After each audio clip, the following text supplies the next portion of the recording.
तो हम लोग का टॉपिक आज का रहेगा बेसिक डैक्स फंक्शंस। हम लोगों ने कुछ बेसिक डैशबोर्ड बनाना लास्ट वीडियोस में सीखा था, डेटा सेट कनेक्ट करना एंड ऑल। तो आज हम लोग बेसिक्स ऑफ डैक्स के बारे में पढ़ेंगे। ये एक तरीके का इंट्रोडक्शन है हमारे लिए। तो यहाँ पे हमने एक टेक्स्ट बॉक्स ऐड कर दिया रिप्रेजेंटिंग कि हम क्या करने वाले हैं। इसे सेंटर में अलाइन करके यहाँ से आप अपने जो भी आप टास्क करने जा रहे हैं उसको आप इस तरह से लिख सकते हो, और यहाँ से आप इसका कलर भी डिसाइड कर सकते हैं कि कैसा रहेगा। तो ये हम ऐसे ही एक लिख लेते हैं और एफेक्ट्स में जाके इसको शेडो इनेबल कर देते हैं, तो एक 3D टाइप का इफेक्ट आ जाएगा। नाउ एनालिसिस शुरू करने से पहले हम लोग को कुछ डेटा सेट चाहिए। तो हम लोग होम पे जाके यहाँ से गेट डेटा करते हैं, एक्सेल वर्कबुक। एक डेटा सेट हम लोग जिस पे काम करेंगे वो है सैम्पल सुपर स्टोर डेटा। तो मेरे पास बहुत सारे डेटा सेट्स हैं, मैंने गिटहब का आप लोग को बताया भी है।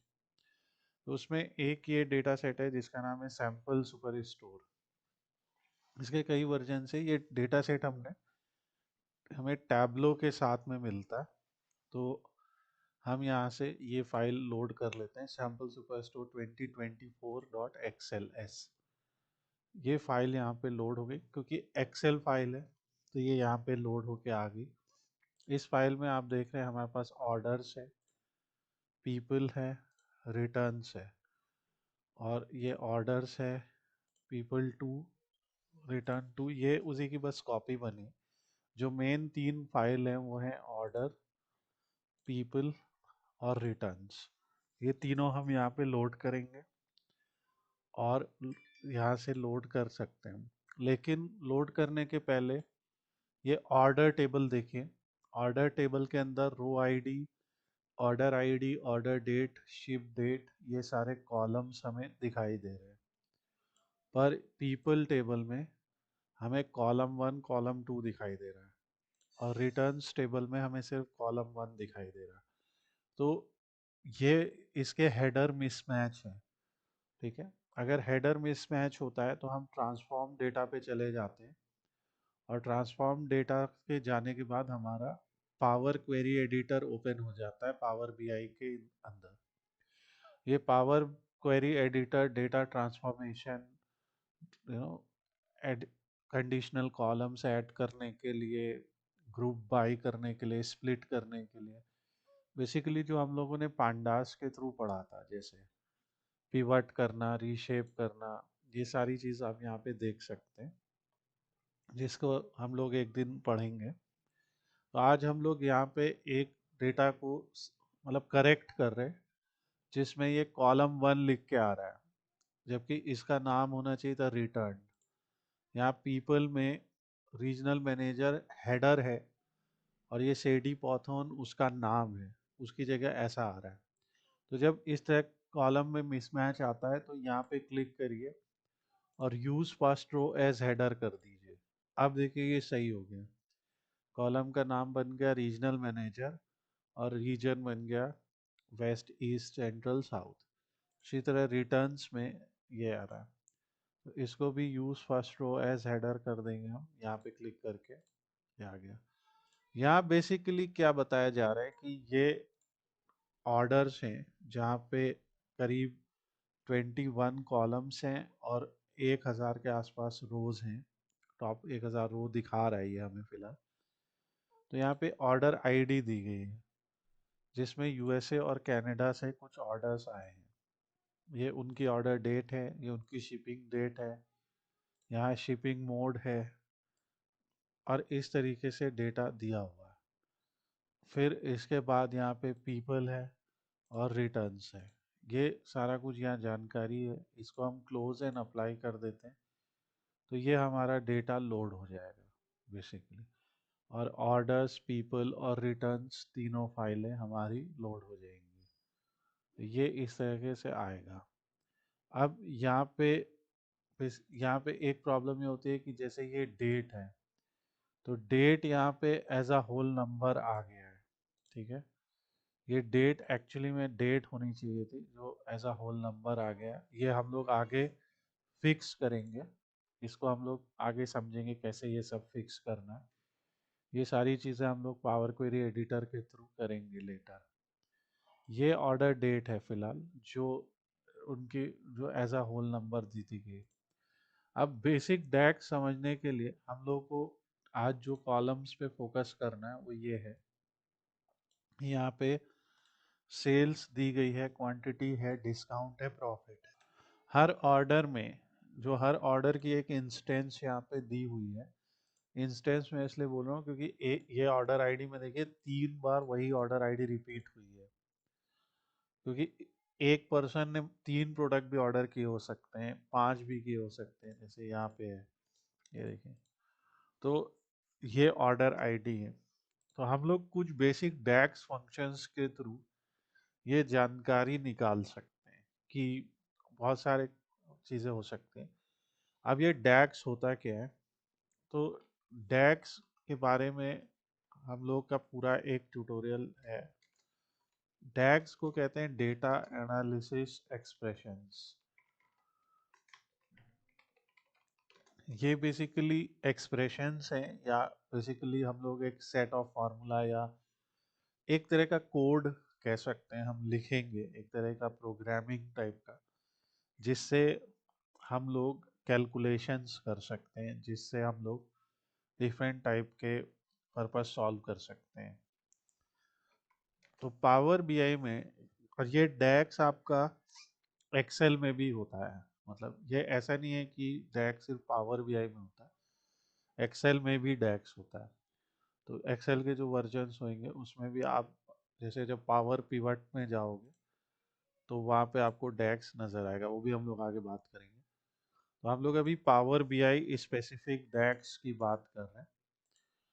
तो डैक्स के थ्रू हम लोग कैलकुलेटेड मेजर, कैलकुलेटेड कॉलम और कैलकुलेटेड टेबल, 3 चीज़ें बना सकते हैं। मतलब मेजर क्या होता है? एक सिंगल एग्रीगेट वैल्यू होती है, सिंगल या एग्रीगेट वैल्यू होते हैं, मतलब ये सिंगल वैल्यू होगी, एक अकेली वैल्यू। कैलकुलेटेड कॉलम हर रो के लिए एक कैलकुलेटेड वैल्यू है, मतलब हर रो के लिए वो आएगी। अभी हम लोग एग्जांपल देखेंगे। और कैलकुलेटेड टेबल क्या होगी? एक पूरी की पूरी टेबल होगी जिसमें कोई कंडीशंस अप्लाई किए गए हों या एग्रीगेशंस हो, ये सब हम लोग सीखेंगे। तो आज हम लोग थोड़ा कैलकुलेटेड मेजर्स पे बात करेंगे, या एक देखते हैं कि कैलकुलेटेड मेजर या कैलकुलेटेड कॉलम में क्या अंतर है। अभी जो हमें डेटा सेट दिया गया होता है, उस डेटा सेट में सेल्स नाम का एक कॉलम दिया गया है और डिस्काउंट नाम का एक कॉलम दिया है। यहाँ पे डिस्काउंट देख रहे हैं, कहीं ऐसे दिया 0.8 समथिंग समथिंग ऐसा कुछ दिया है। तो यहाँ पे और प्रॉफिट दिया है, ठीक है। अभी मान लीजिए हमको टोटल सेल्स या टोटल प्रॉफिट जानना है। तो पावर बीआई में एक सिंपल तरीका है, एक सिंपल कार्ड विजुअल लीजिए या ना भी लीजिए कार्ड विजुअल, ऐसे ही छोड़ दीजिए उसको, और सेल्स को सेलेक्ट करेंगे जैसे ही आप, तो ये अपने आप एक बार चार्ट बना देगा। मतलब जैसे ही हमने उस नंबर को सेलेक्ट किया, और नंबर ऐसे सिग्मा से दिखते हैं, ये जो साइन है सिग्मा है, इसके थ्रू दिखते हैं। और इस पे जब हम माउस ओवर करेंगे तो ये एक नंबर दिखा रहा है, रिप्रेजेंट कर रहा है कि कितनी सेल्स हुई है, और अपने आप सम ऑफ सेल्स दिखा रहा है। अगर हम इसको एक कार्ड में बदल दें तो ये सीधे सीधे एग्रीगेट करके वो वैल्यू हमें दिखा दे रहा है। तो ये है वो सिंगल वैल्यू।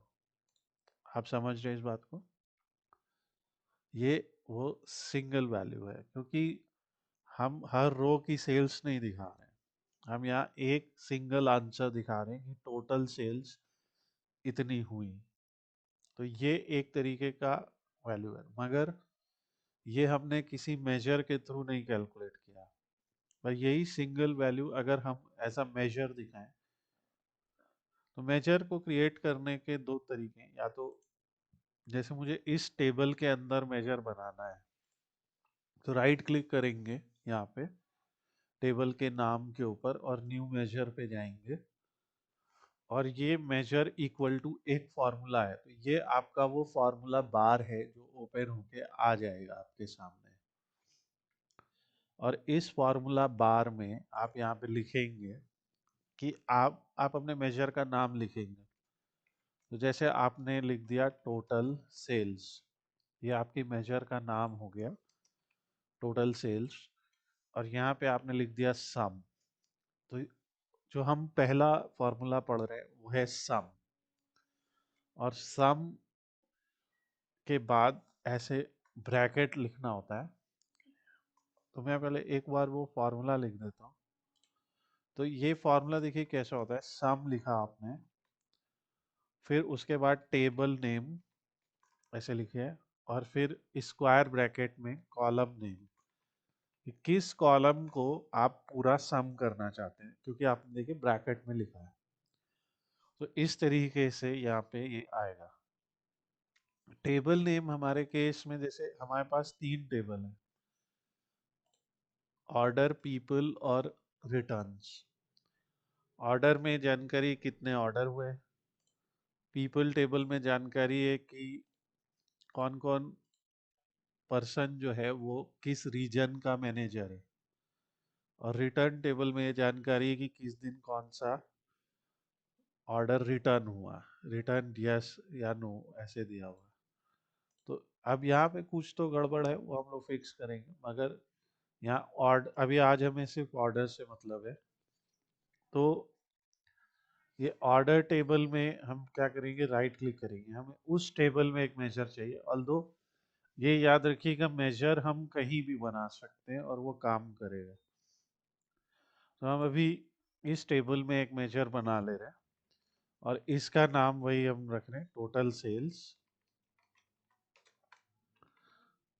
टोटल सेल्स, और यहाँ पे सम, और हमारी टेबल का नाम, और हमारे कॉलम का नाम, जिसकी हमें टोटल वैल्यू निकालनी है, सम ऑफ सेल्स। तो ये हमारा कैलकुलेशन होगा। रीनेम कर देते क्योंकि उस नाम का मेजर बाय डिफॉल्ट क्रिएट हो गया था। और इस तरह से ये बन जाएगा। तो जैसे ये टोटल सेल्स हमने यहाँ पे एक ऑलरेडी बना दिया था, इसको हम हटा देते हैं, या इस पे क्लिक करके यहाँ पे वो फार्मूला अपडेट कर देते हैं। तो यहाँ पे चेक कर देंगे फार्मूला अपडेट हो गया। अब हम एक कार्ड विजुअल ले लेते हैं, और उस कार्ड विजुअल में ये वैल्यू लाते हैं, तो वही वैल्यू आपको दिखाई देने लगी। ये है टोटल सेल्स। इसी तरह अगर हमें एवरेज सेल्स निकालनी है, टोटल एवरेज कैसे निकलेगा, टोटल कितने नंबर ऑफ रोज हैं, यहाँ पे करीब 10,194 रोज हैं। हर रो में कोई सेल की वैल्यू है, तो एवरेज सेल होगी कि रो वाइज वो एवरेज क्या है। उसके लिए क्या करना है, सिंपल फॉर्मूला। जैसे ये मेजर हमने फिर से बनाया था, इसको हम लिख देते हैं एवरेज सेल्स, और इसके लिए जो फंक्शन है वो एवरेज। अब यहाँ पे देखिए जब हम एवरेज लिख रहे हैं, तो पावर बीआई में तीन फंक्शंस हैं। मैं इसको थोड़ा सा जूम कर देता हूँ आपके लिए। पावर बीआई में एवरेज के, सम के, ये जो एग्रीगेट फंक्शंस हैं, ये एवरेज के केस में तीन है, एवरेज, एवरेज ए, एवरेज एक्स। तीनों में कुछ ना कुछ अंतर है। तो ये हम लोग एक पर्टिकुलर चैप्टर में पढ़ेंगे कि एवरेज, एवरेज ए और एवरेज एक्स में क्या अंतर है। अभी हम सिर्फ पढ़ रहे हैं बेसिक फंक्शन, जैसे एवरेज, सम, ये सारे। यहाँ पे हमने जैसे एवरेज लिखा, और एवरेज को हमने लिख के यहाँ पे उस कॉलम का नाम लिख लिया जिसका हमें एवरेज निकालना है। तो ऑर्डर टेबल में ही सेल्स है, उसका हमें एवरेज निकालना था। ये तो इसका नाम हमने अपने मन से दिया, पर ये फॉर्मूला जो है वो जो प्री डिफाइंड है वो अप्लाई किया और यहाँ पे पेस्ट कर दिया। अब इसके बाद हमने क्या किया कि ये जो हमारा कार्ड विजुअल था, इसी को कॉपी करके पेस्ट किया और यहाँ पे एवरेज वाले को भी ले आए। तो जैसे ये टोटल सेल्स था, अब इसकी जगह एवरेज लाया। तो ये यानी हर रो में ऑन एन एवरेज $228 की सेल हुई। देखिए, जो भी हम कार्ड विजुअल बनाते हैं ये थोड़ा हाईलाइट हो, इसके लिए हम क्या कर सकते हैं, यहाँ जनरल सेटिंग में जाके, तो हम यहाँ पे क्या करते हैं, यहाँ पे जनरल में जाके इफेक्ट्स में शैडो इनेबल कर सकते हैं ताकि एटलीस्ट वो हमारा हाईलाइटेड हो। फॉर्मेट पे एंटर करके यहाँ भी कर दें। तो ये हमारे टोटल सेल्स है, ये हमारी एवरेज सेल्स है। तो ये हमारा दूसरा फार्मूला है। तो इस तरीके से हम लोग एक पूरी लिस्ट पढ़ेंगे फार्मूला की। इसी में जैसे सारी रोज में मिनिमम सेल्स क्या रही होगी, तो एक अगर हम मिनिमम फंक्शन यूज कर लेंगे तो मिनिमम सेल्स आ जाएगी, मैक्सिमम यूज कर लेंगे मैक्सिमम आ जाएगी।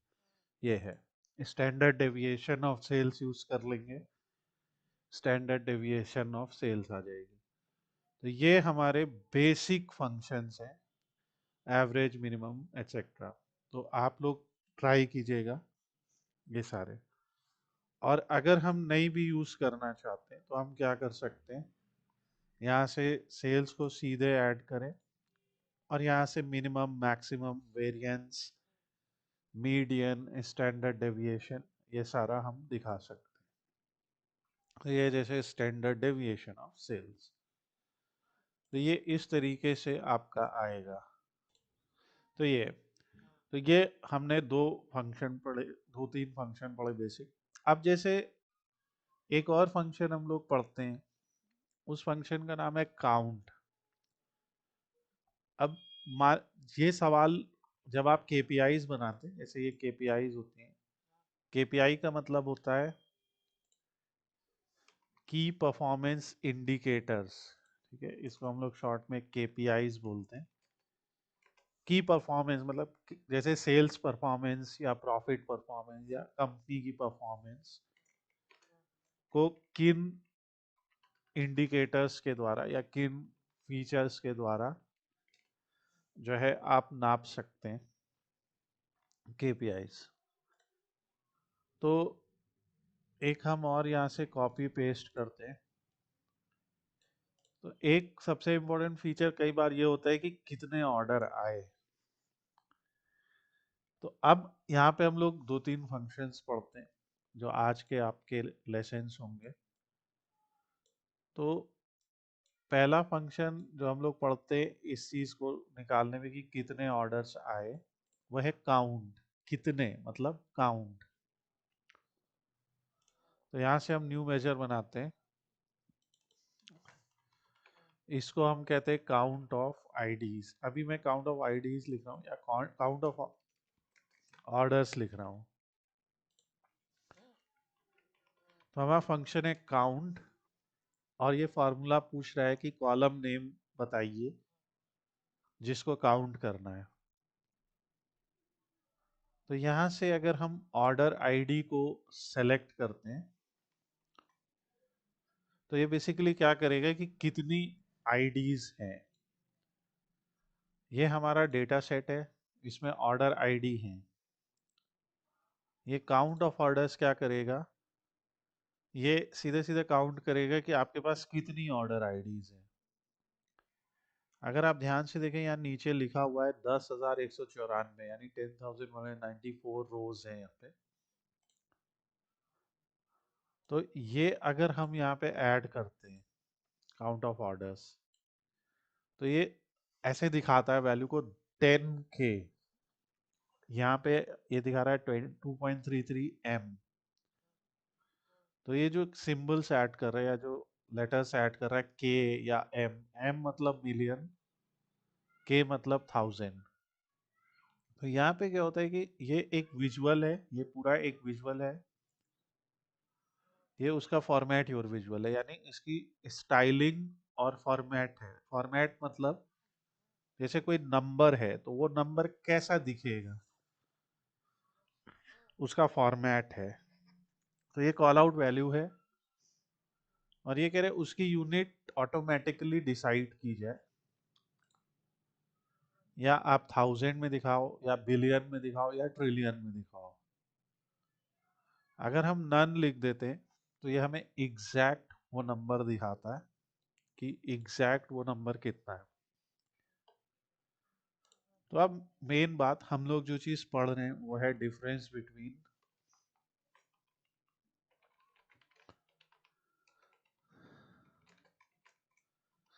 काउंट, काउंट डिस्टिंक्ट, या ये कैसे करेंगे, एंड काउंट रोज।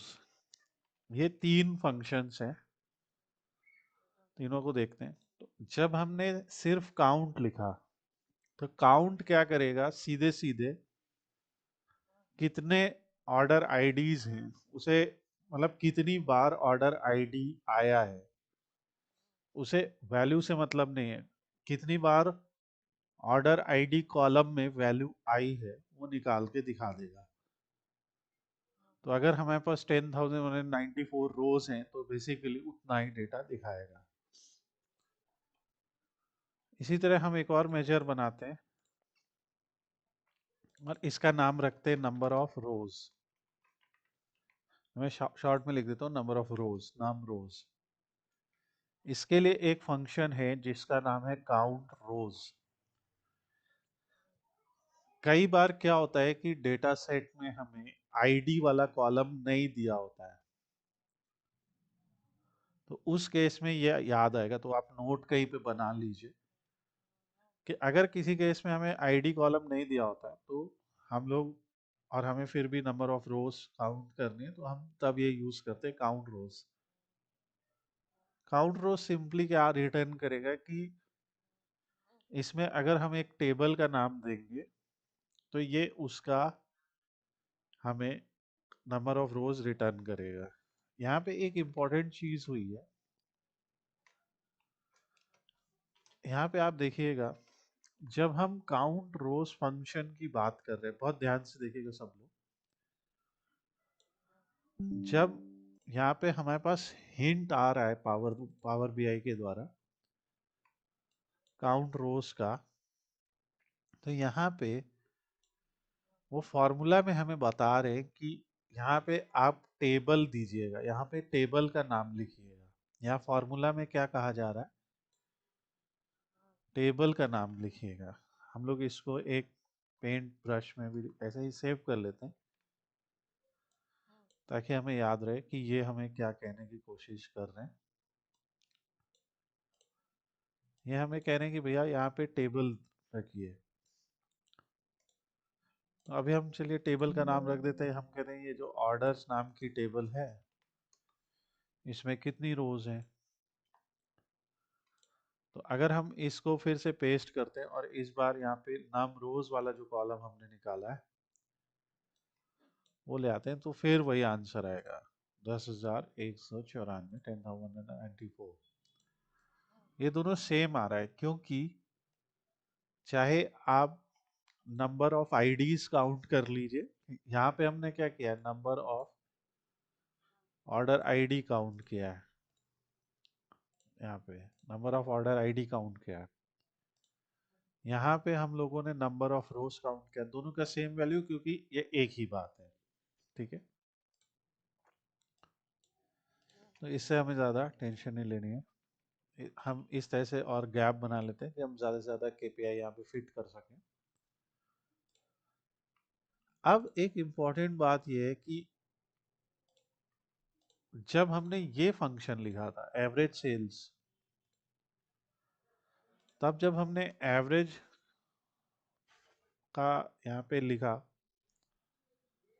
तो जो पावर बीआई ने हमें हिंट दिया, उस हिंट में उसने कहा था कि यहाँ पे कॉलम नेम लिखो। देखिए यहाँ पे उसने कहा था कि यहाँ पे कॉलम नेम लिखी है। ठीक है, यहाँ पे उसने कहा, यहाँ देखिए कॉलम नेम लिखो, ये देखो, और यहाँ उसने कहा टेबल नेम लिखो। तो हमेशा इस हिंट को देखिएगा और हिंट के बेसिस पे काम कीजिएगा। जब इसने कॉलम नेम कहा था तो अगर हम सिर्फ टेबल का नाम लिख देते तो एरर आ जाता। तो हमें टेबल स्क्वायर ब्रैकेट कॉलम ऐसे लिखना पड़ा, टेबल के रेफरेंस के साथ लिखना पड़ा। पर अगर टेबल का नाम था तो हमने सिंपली यहाँ ऑर्डर्स लिख दिया था। ये बात आप लोग की समझ में आ रही है कि नहीं? ये बात समझ में आ पा रही? इससे क्या समझ में आता है आपके?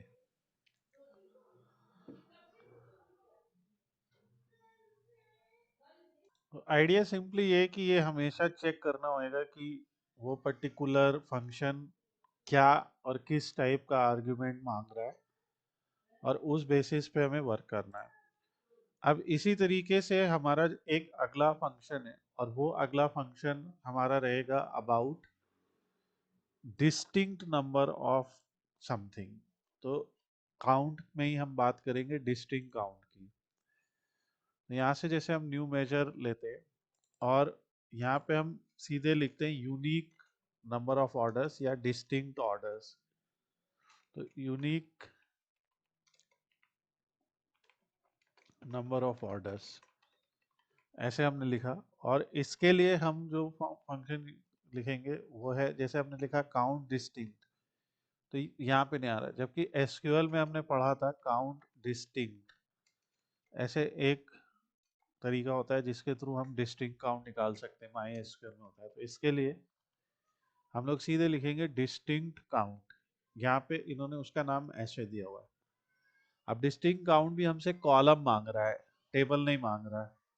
तो यहाँ डिस्टिंक्ट काउंट ऑर्डर आईडी लिखेंगे और इसके बाद यस करके अप्लाई कर देंगे, और इसको कॉपी एंड पेस्ट करेंगे। कॉपी एंड पेस्ट करने के बाद हम सीधे यहाँ से अब अगर डिस्टिंक्ट काउंट पे आएंगे या यूनिक नंबर पे आएंगे, तो ये हमें दिखा रहे कि भले ही आपके पास टोटल 10,000 रोज आ गई हूँ, लेकिन जो यूनिक नंबर ऑफ ऑर्डर्स हैं वो 5,111 हैं। ये यहाँ पे दिखाएगा। इसको हम बोल्ड भी कर सकते हैं, और इस तरीके से ये हमारा बोल्ड आ जाएगा। तो ये टेक्स्ट वगैरह है, इसमें आप इमेज वगैरह ऐड कर सकते हैं, ये सारा कुछ रहेगा। और जो भी अब हमने ये मेजर्स निकाले, जैसे एवरेज सेल्स हो गई, काउंट ऑफ ऑर्डर हो गए, नंबर ऑफ रोज हो गए, इनको हम अब डिफरेंट डिफरेंट कैटेगोरिकल वैल्यू के साथ देख सकते हैं।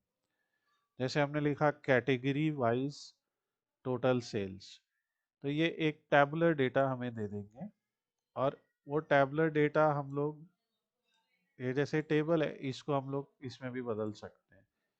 तो इसमें हमें दिखाने लगा टेक्नोलॉजी, फर्नीचर, ऑफिस सप्लाई में कितनी कितनी सेल्स हुई। यहाँ पे भी हम लोग वैसे ही इफेक्ट्स में शेडो इनेबल कर सकते हैं सिंपली। उसी तरीके से नेक्स्ट हमने जैसे एवरेज सेल्स निकाला था, तो हम अगर इसी तरह से एवरेज सेल्स ले लेते हैं तो ये हमें एवरेज सेल्स दिखाएगा, और अपने आप देखिए हेडिंग भी चेंज हो रही है। इसके लिए मान लीजिए हम ये डेटा ले लेते हैं, फिर हम इसी की एक कॉपी बना लेते हैं। मान लीजिए फिर हम लोगों ने स्टैंडर्ड डेविएशन निकाला था, तो इसके लिए हमने सेल्स की वैल्यू ली थी और इसमें से जो फंक्शन यूज़ किया था वो स्टैंडर्ड डेविएशन था। तो इसके लिए हमने उल्टा रख दिया। हमें न्यूमेरिकल वैल्यू हमेशा वाई एक्सिस पे रखनी है बार के केस में। तो यहाँ पे हम न्यूमेरिकल वैल्यू रखेंगे, इसके हमने स्टैंडर्ड डेविएशन ले लिया, तो यहाँ से हम स्टैंडर्ड डेविएशन ले लेते हैं। और एक्स एक्सिस में कोई कैटेगरी, जैसे यहाँ पे कैटेगरी होती है हमारे पास सिटी भी है या हमारे पास रीजन है, तो हम रीजन ले लेते हैं। तो standard deviation of sales by region हो गया। एक और हम यहाँ पे इसी तरह बना देते हैं। तो अब हमें जैसे अगर 4 दिखाने तो थोड़ा सा हम इसकी विथ एडजस्ट कर लेते हैं। इस तरीके से आप एक पूरा डैशबोर्ड बना सकते हैं। पावर बीआई में बेनिफिट ये है कि हर पेज को हम लोग एक ऐसा डैशबोर्ड शो कर सकते हैं। जितने भी पेजेस यहाँ पे होते हैं वो एज अ डैशबोर्ड हम दिखा सकते हैं। सब इंटरैक्टिव होते हैं और इनमें आपस में भी हम आगे देखेंगे कैसे रिलेशन इस्टेब्लिश करना है। तो ये ऐसा है, ये जैसे इससे हम मल्टीपल एक साथ सेलेक्ट करके उन्हें भी अरेंज कर सकते। मान लिया हमने मल्टीपल सेलेक्ट किए और इनको हम अरेंज करना चाहते हैं या करना चाहते हैं, तो ये लाल कलर की एक लाइन आती है जिससे आप इनकी विड्थ और हाइट को एडजस्ट कर सकते हैं। फिर हमने काउंट ऑफ ऑर्डर्स किया था। तो जो भी बेसिकली हम जो हमारे की परफॉर्मेंस इंडिकेटर्स होते हैं उन्हीं को फिर हम अदर वेरिएबल्स के साथ में देखते हैं। अब जैसे प्रोडक्ट नेम है, प्रोडक्ट नेम में बहुत सारे प्रोडक्ट हैं, तो आप यहाँ पे देखेंगे एक स्क्रॉल बार आ जाएगा। तो ये है product name wise standard deviation. इसकी जगह अगर हम एवरेज सेल्स ले लेते हैं तो ये सीधा आ जाएगा average sales by product name. तो ये आपका सीधा डेटा है। तो इस तरीके से आप यहाँ पे यूज कर सकते हो। और मान लीजिए इसी रो को हम कॉपी कर लेते हैं और बस नीचे सेव कर लेते हैं। तो इसी रो को हमने कॉपी की और पेस्ट किया। अब हम पूरी रो को आप देख रहे हैं ऐसे एडजस्ट कर सकते हैं। और नीचे की रो में जो चीज़ हमने सेल्स के लिए की, तो हम प्रॉफिट भी निकाल सकते हैं। तो हमने सीधे यू न्यू मेजर किया। मान लीजिए हम यहाँ पे टोटल प्रॉफिट ले लेते हैं या हम सीधे प्रॉफिट बोलते हैं उसको। तो बस इस बार जो कॉलम आप सेलेक्ट करेंगे, जैसे सम ऑफ ऑर्डर्स टेबल में से प्रॉफिट, तो यहाँ से आपने प्रॉफिट ले लिया और इस तरीके से आ गया। आई गेस हम लोग उसको रीनेम नहीं कर सकते क्योंकि ऑलरेडी है, तो टोटल प्रॉफिट ले लेते हैं सिंपली। बस जैसे यहाँ पे हमने टोटल सेल्स बाय कैटेगरी रखी थी, टोटल सेल्स बाय, अब यहाँ टोटल प्रॉफिट बाय कैटेगरी हो जाएगा। मान लीजिए सेल्स को हम ब्लू कलर से रिप्रेजेंट कर रहे हैं, तो यहाँ सेटिंग में आइए, बार में आइए। प्रॉफिट के लिए लेट्स यूज पर्पल कलर।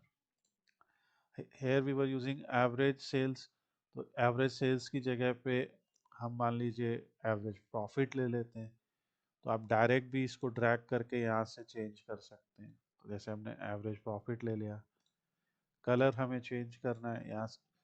तो जब ये वर्टिकल होगा तो ये कॉलम में कलर होगा, और जब हॉरिजॉन्टल होगा तो ये बार नाम से आएगा। ठीक है। यहाँ से हम जूम स्लाइडर इनेबल कर सकते हैं, जिससे इस तरह का एक स्लाइडर आ जाएगा, जिससे आपकी जो एक्सिस वैल्यू है उसको आप कम ज़्यादा करके फिल्टर कर सकते हो। ग्रिड लाइन अगर आपको चाहिए तो वर्टिकल ग्रिड लाइन का आप यहाँ पे कलर बदल सकते हैं। तो जैसे यहाँ पे पतली सी आपको दिखेगी ग्रिड लाइन, इसकी विड्थ अगर हम बढ़ा देते हैं तो आपको ये ग्रिड लाइन दिखने लगेगी। डॉटेड है, डैश्ड है, सॉलिड है, ऐसी ग्रिड लाइंस आप दिखा सकते हैं। तो ये सब चीज़ें आज आपको ट्राई करनी है। जैसे ये हमने standard deviation of sales by region किया था, तो हम लोग यहाँ पे standard deviation of profit by region कर लेते हैं। तो इसके लिए हम सीधे स्टैंडर्ड डेविएशन सेलेक्ट करते हैं। अब हमें यही एग्जैक्ट कलर चाहिए, तो हम फॉर्मेट पेंटर में जाके एक कलर सेलेक्ट कर लेंगे। सीधे आप कलर पेस्ट कर सकते हो ऐसे। यहाँ average sales by product name था, तो यहाँ पे हम एवरेज प्रॉफिट ले लेते हैं। इस तरीके का हमने आज बहुत बेसिक सा डैशबोर्ड बनाया है। इसका कोई, इसमें बहुत ज़्यादा कोई कॉम्प्लिकेटेड हम लोगों ने विजुअल या मेजर नहीं बनाया, पर आज आप लोग को ये रेप्लिकेट करना है अपने एंड से। और यहाँ पे बेसिक ऑफ डैक्स हमने किया, और यहाँ पे सेल्स एंड प्रॉफिट एनालिसिस हमने किया। तो ये हमारा पार्ट 1 था, जहाँ पे हमने बेसिक पढ़े। हमने जो फंक्शंस पढ़े वो है एवरेज, काउंट, काउंट रोज, सम और डिस्टिंक्ट काउंट। अभी आज हम लोगों ने सिर्फ मेजर्स बनाए, यानी सिंगल वैल्यू। हमने देखा उन मेजर्स को हम एज अ सिंगल वैल्यू यहाँ भी दिखा सकते हैं इन विजुअल्स में, इन कार्ड विजुअल्स में, और उन मेजर्स को हम लोग जो है अलग भी दिखा सकते हैं डिफरेंट डिफरेंट टाइप के अदर विजुअल्स में। जो हम लोगों ने अभी यहाँ पे किया है, इसी पर्टिकुलर चीज़ को आगे हम एक्सटेंड करेंगे और हम लोग आगे एडवांस डैक्स पढ़ेंगे।